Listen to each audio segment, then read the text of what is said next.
예수님 공생애를 시작할 때 다시 이렇게 생각을 해야 합니다. 첫 마디가 회개하라 천국이 가까웠다고 시작을 합니다.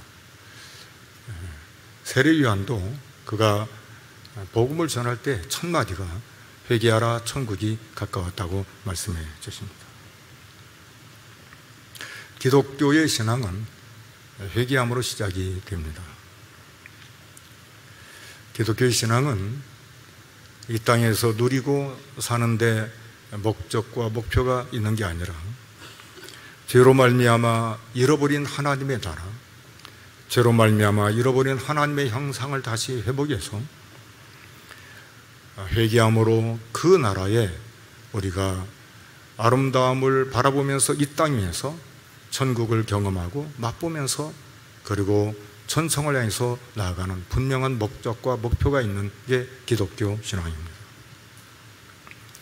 특별히 산상수훈은 그렇게 회개하고 천국을 사모하는 그런 하나님의 자녀들, 특별히 제자들을 향해서 입을 열어서 가르쳐주신 내용이 산상수훈입니다.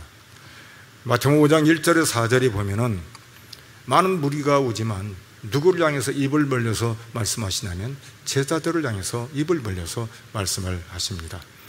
마태복음 5장 1절에 4절을 우리 한번 지난 시간에까지 살펴본 것들을 같이 읽어보도록 하겠습니다.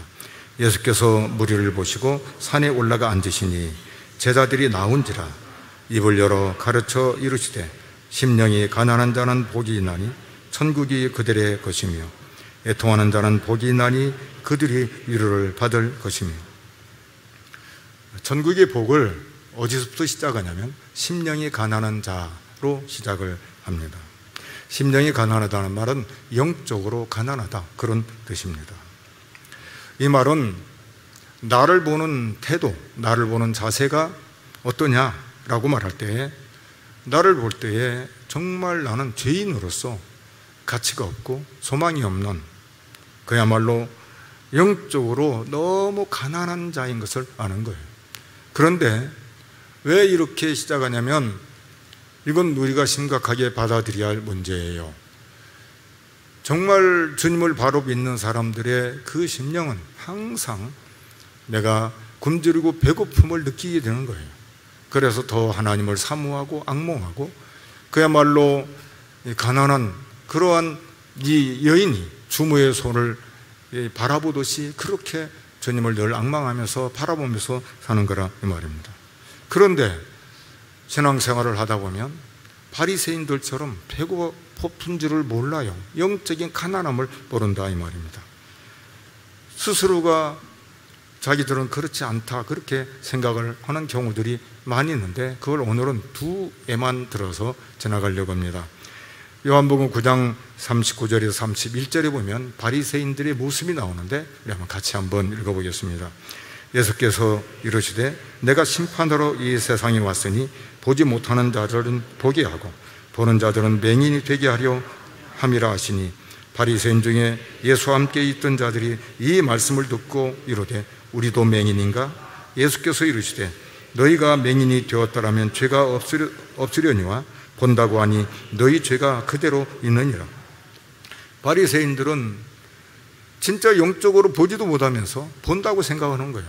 성경 조금 안다고 그것 때문에 자기들이 의기양양하고 신앙생활 좀 하고 신앙의 연조가 있다 해서 그리고 자기들이 영적으로 아주 깨끗하고 부유하고 그리고 모든 것을 이렇게 안다고 생각한다 이 말이죠.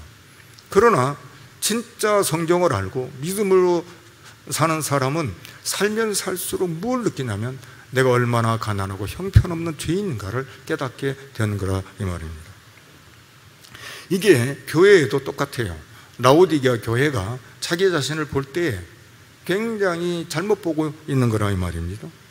라오디게아 교회가 주님께서 보일 때는 곤고하고 가련하고 가난하고 눈멀고 벌거벗었는데 라오디게아 교회가 자기가 스스로 이렇게 말해요. 나는 부자라, 부유하여 부족한 것이 없다, 이렇게 말을 한다 이 말입니다. 애통하는 자가 무슨 복을 받냐면 위로를 받게 되는데 두 종류의 위로를 받아요. 하나는 현실에서 이 땅에서 위로를 받고, 또 하나는 하나님 나라에서 주께서 눈물을 닦아주시고 우리를 위로해 주셔요. 이게 이사야 57장 15절인데 먼저 같이 읽겠습니다. 지극히 존귀하며 영원히 거하시며 거룩하다 이름하는 이가 이와 같이 말씀하시되 내가 높고 거룩한 곳에 있으며 또한 통회하고 마음이 겸손한 자와 함께 있나니 이는 겸손한 자의 영을 소생시키며 통회하는 자의 마음을 소생시키려 함이라. 여러분, 우리가 애통할 때 주께서 우리를 위로해 주신다 이 말이죠. 그 마음을 소생시켜 주세요. 소생이라는 말은 살려주신다 이 말이에요. 자꾸 살려주세요. 자꾸 살려주신다. 여러분, 자꾸 살려주시면 우리 영혼이, 우리의 심령이 깨어서 어떻게 되죠? 주님 때문에 이 땅의 삶이 살맛이 나는 거죠. 뭐 또 하고 싶다, 내가 이것도 이렇게 살고 싶다, 내가 주님 만나기 전에, 나를 부르시기 전까지 이것은 꼭 하고 싶다. 이게 자꾸 이 영혼이 소생하게 되는 거라 이 말입니다. 천상에서도 주께서 우리를 위로해 주시는데 어떻게 하는가? 요한계시록 7장 17절을 우리 같이 한번 읽어보겠습니다. 이는 보좌 가운데에 계신 어린 양 그들의 목자가 되사 생명수 샘으로 인도하시고 하나님께서 그들의 눈에서 모든 눈물을 씻어주실 것임이라. 아멘. 여러분, 우리를 생명수 샘으로 인도해 주셔요. 눈물을 닦아주십니다. 모든 이 땅에서의 그 애통을 다 풀어주시고 주께서 우리를 위로해 주신다고 말씀해 주세요. 누가? 주님께서. 주님의 위로를 누가 받냐면 예수 믿는 신자들이 받는다라고 말씀해 주십니다.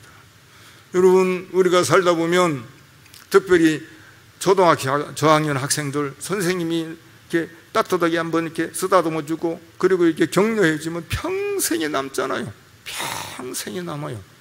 별로 안 남는 것 같은데, 여러분, 어릴수록 평생이 남는 거라 이 말입니다. 그게 왜 그래요? 선생님이 어릴수록 선생님이 너무 높고 크잖아요. 그런데 우리 하나님은 상상할 수가 없어요. 여러분들이 그냥 이 천문학을 한번 딱 들어가 보면 끝이 있는 거 한번 쳐보세요. 안 나와요.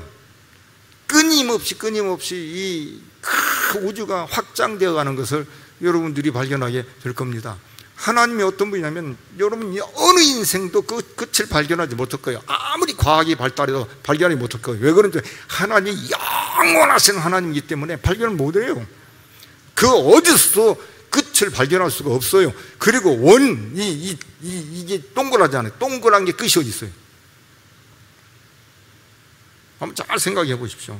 이런 어마어마한 거예요. 하나님은 그 어마어마함이라는 것은 말로 표현할 수 없어요. 오늘 낮에도 설교할 때 말씀드렸습니다만 여름철에 물 한 방울 뚝 떨어지는 거, 빗방울이 떨어지는 거, 그것 자체까지도 하나님이 역사하시는 거예요. 그런 하나님이라 이 말이에요. 그분이 우리의 눈물을 닦아주셔요. 우리를 두둑여 주셔요. 그리고 생명 샘물로 우리를 인도해 주신다 이 말이에요. 이거보다 더 큰 위로가 어디에 있냐 이 말이에요. 누가? 하나님 면전 앞에서 눈물을 흘리고 애통하는 자가 이런 위로를 받는다고 말씀해 주십니다. 그런데 오늘은 온유한 자가 복이 있는데 그들이 땅을 기업으로 받는다라고 말씀해 주십니다. 온유라는 말은 다른 사람과의 관계에서 온유를 말합니다. 나 혼자 그게 아니라 다른 사람과의 관계에서 온유인데, 온유는 보통 일반적으로 뭐 성품이 온유한 자, 뭐 순한 것, 그렇게 말할 수가 있는데 아니요. 온유의 가장 근접한 건 다 똑같아요. 심령이 가난한 자, 그거 똑같아요. 온유라는 의미는 무엇과 아주 근접하냐면 가난과 근접해요. 가난과. 여러분, 누가 온유한 자인가 라고 말할 때 지혜와 총명함으로 이렇게 사람들을 대할 때 온유함으로 진짜 내가 형편없는 그런 존재인 것을 깨닫고 내가 그 지혜가 있음에도 불구하고 이렇게 상대방을 대하는. 그러나 그렇지 않는 건 뭐냐면 귀신의 것이에요. 시기하고 다투고 그 뭐예요? 화내고 그리고 자랑하고 이렇게 하는 건 하늘이 주신 지혜가 아니라는 거예요. 그래서 어떻게 해요? 시기와 다툼이 있는 곳에는 혼란과 모든 악한 일이 있어요. 한번 잘 보세요. 이게 기가 막힌 거죠. 늘 이렇게 조용한데 누가 고함을 질러요. 시끄럽게. 그러면 저쪽에서 왜 고함 질러? 나오면 이제 끝나는 거예요, 이제. 그러면 그 부드러운 것이 다 베리고 마는 거예요. 그건 뭐예요? 하늘이 주시는 것이 아니에요. 마귀란 놈이 좋아하는 거라 이 말이에요. 이건 온유가 아니에요. 진짜 온유는 성내는 것과 정반대라. 성낼 만한 데서 가만히 있는 거라 이 말이에요. 근데 이게 쉬워요, 어려워요? 어려우니까 누구를 바라보는 거죠? 가난해서 주님을 바라보는 거라 이 말입니다.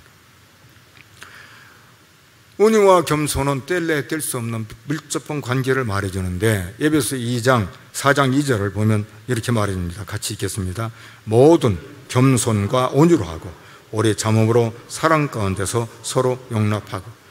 모든 겸손과 온유가 붙어있는 걸 우리에게 가르쳐 주십니다. 그런가 하면 골로새 3장 12절에도 똑같은 말씀을 주시는데 같이 읽겠습니다. 그러므로 너희는 하나님이 택하사 거룩하고 사랑받는 자처럼 긍휼과 자비와 겸손과 온유와 오래 참음을 옷 입고. 예수 믿는 사람들, 정말 하나님을 바라보고 나를 보는 자는 겸손과 온유로 이렇게 대하는 것을 보게 됩니다. 베드로전서는 나그네, 이 땅을 살고 있는 나그네들에게 참 늘 이렇게 적합하게 주시는 메시지인데, 여기도 보면은 온유로 우리에게 말씀해 주십니다. 같이 한번 읽어보겠습니다. 베드로전서 3장 3절 4절입니다. 너희의 단장은 머리를 꾸미고 금을 차고 아름다운 옷을 입는 외모로 하지 말고 오직 마음에 숨은 사람을 온유하고 안정한 심령에 썩지 아니할 것으로 하라. 이는 하나님 앞에 값진 것이니라. 나그네 생활할 때 우리가 이 땅에 살 때 보면 어떤 사람은 막 이렇게 멋진 옷도 입고 귀금속도 걸고 막 시장도 오고 다 하잖아요. 그게 아니라는 거예요. 오히려 우리는 이 땅에서 오히려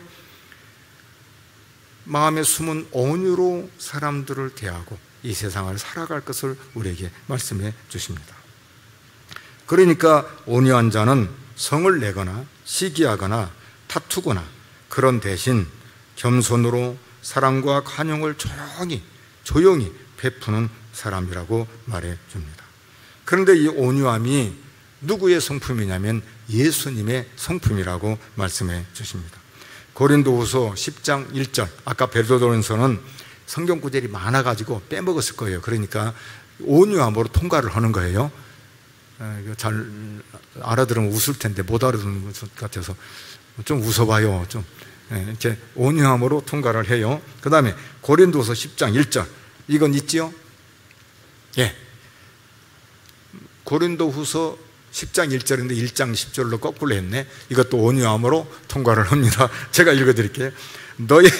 너희를 대면하면 유순하고 떠나 있으면 너희에게 대하여 담대한 나 바울은 이제 그리스도의 온유와 간용으로 친히 너희를 권하고. 무슨 말이냐면 고린도 교회 성도들이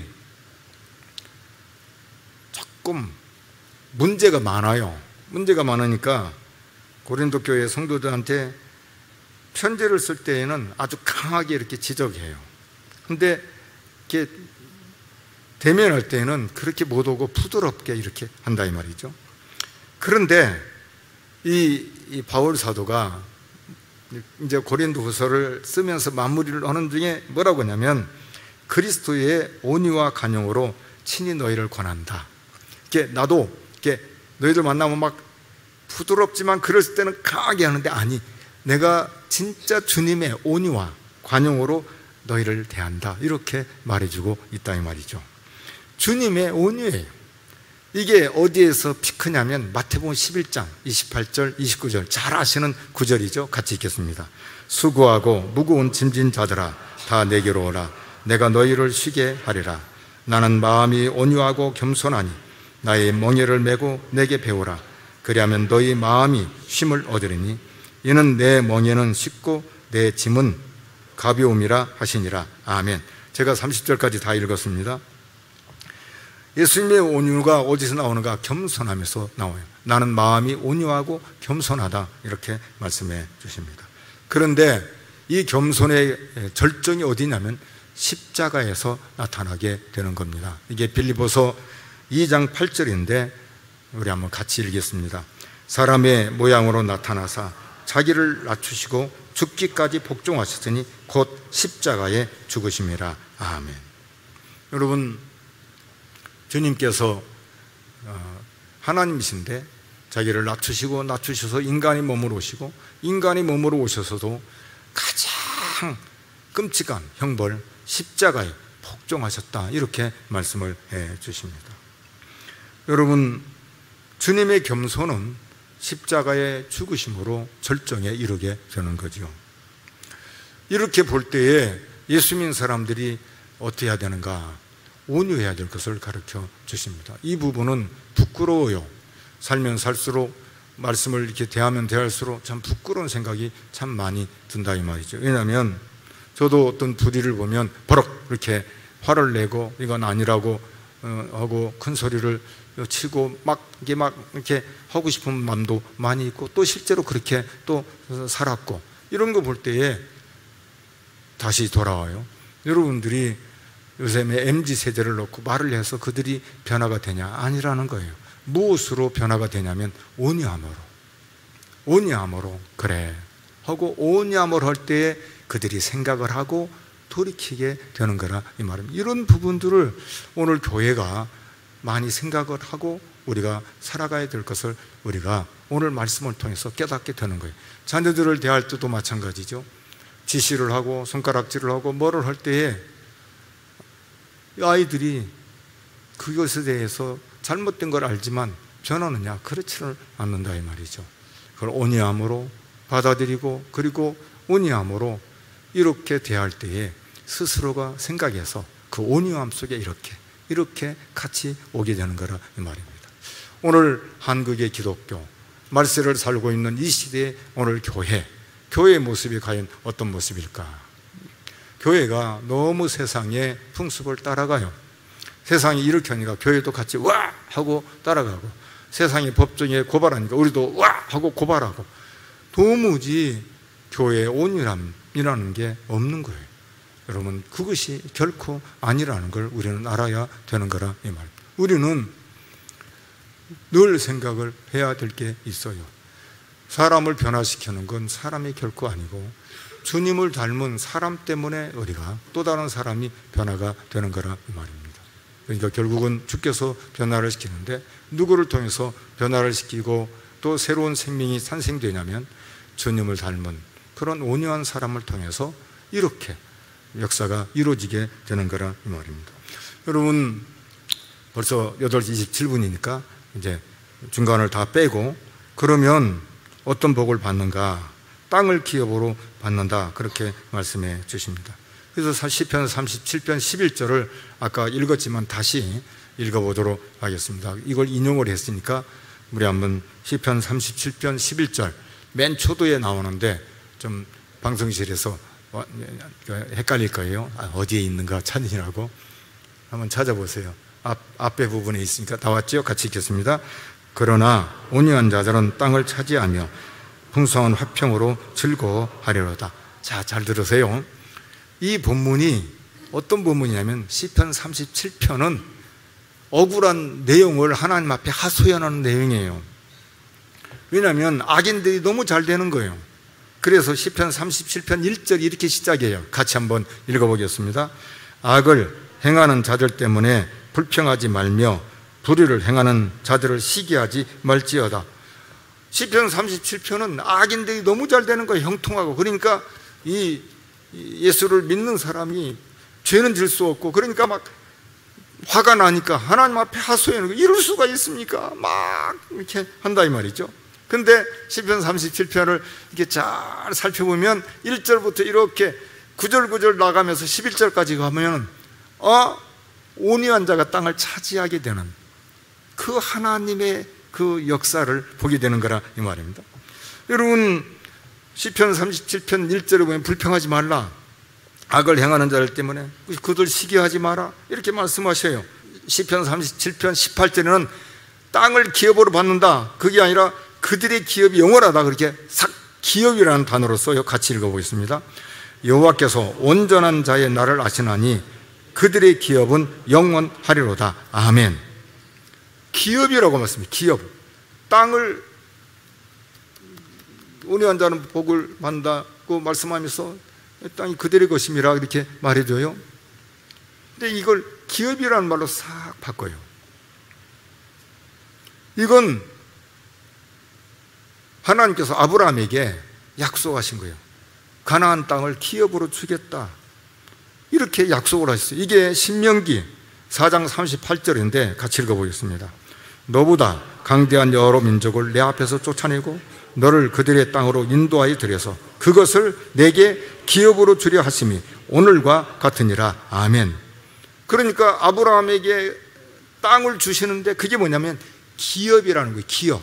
땅을 기업으로 받는다고 해서 가나안 땅을 주셔요. 그런데 아브라함과 이삭과 그의 후손들은 그 가나안 땅을 주신다고 약속을 했지만 그 땅이 영원한 기업이 아니라 영원한 하나님 나라가 기업이라고 바라보면서 살았다는 사실이에요. 그러니까 이 땅 위에서 무엇을 경험하고 사냐면 아브라함을 통해서 약속한 기업을 후손들이 가나안 땅에 가서 누리잖아요. 경험을 하는 거예요. 아, 하나님이 이렇게 역사하네, 믿음의 자손들을 이렇게 역사하네, 그걸 경험을 하는 거란 말입니다. 그런 믿음의 후손들이 천국을 맛보고 경험하는 이 경험이 어디에서 절정을 이루냐면 하나님 나라에서 경험하고 절정을 이루게 되는 것을 우리에게 가르쳐 주셔요. 그러니까 이 땅에서 두 가지를 우리가 경험은, 이 땅에 살면서 하나님의 나라를 경험하면서 또 하나는 영원한 하나님 나라에 가서 그 나라의 그 아름다움을 우리가 실제로 경험하면서 사는 거라 이 말입니다. 그러니까 온유한 자는 이 땅에서 뭘 경험해요? 아하, 하나님의 나라를 이렇게 인도하시고 하나님의 역사하시고 하나님의 닿지 않은 손길, 그리고 하나님의 나라의 이 땅에 살게 하고, 그리고 무엇을 하든 간에 그곳에서 하나님께서 나에게 역사하심을 내가 눈으로 보고 실제적으로 경험하면서 아, 진짜 하나님 역사하시네, 살아계시네, 그걸 살면서 경험하는 이 온유한 자의 땅을 기업으로 얻는 이 삶, 그러면서 하나님 나라에서 영원히 사는 그 하나님 나라를 경험하면서 사는 그 나라를 동시에 함께 우리가 경험하면서 사는 것이라고 말씀해 주십니다. 이걸 이제 성경을 잘 보면 예수님께서 주님 따르는 자들에게 어떻게 하시는가 라고 말할 때 상속받는다라고 말씀하셔요. 그러니까 온유한 자가 땅을 기업으로 받는다는 말은 이 세상에서 살아갈 때에 싸우거나 다투거나 그게 아니라 진짜 낮아진 그런 마음, 내가 하나님을 볼 때 내가 형편없는 존재라는 걸 깨닫고 겸손한, 그래서 진짜 고함칠 힘이 없는 거예요. 그래서 상대방을 대할 때에 이 사람이 죄를 졌다 할지라도 그 죄 때문에 하고 그게 아니라 한번 손봐줘야지, 그게 아니고 그 죄 때문에 그 사람에 대해서 말해주면서 그리고 나를 보면서 온유하게 대하는 그것이라 이 말입니다. 예수 믿는 사람이 그래야 되고 오늘 교회가 그렇게 살아야 될 것을 말씀해 주십니다. 그럴 때에 거기에서 하나님이 나라와 하여금 하나님 나라의 그것을 맛보게 하시는 거예요. 그리고 길이 열려지고 그리고 하나님의 손길을 경험하게 되고, 그리고 이 세상 떠난 뒤에 영원한 하나님 나라를 기업으로 삼는데 그곳에서 주께서 우리를 하여금 영원토록 살게 하시는 큰 땅을 기업으로 얻는 복을 우리에게 주신다는 사실입니다.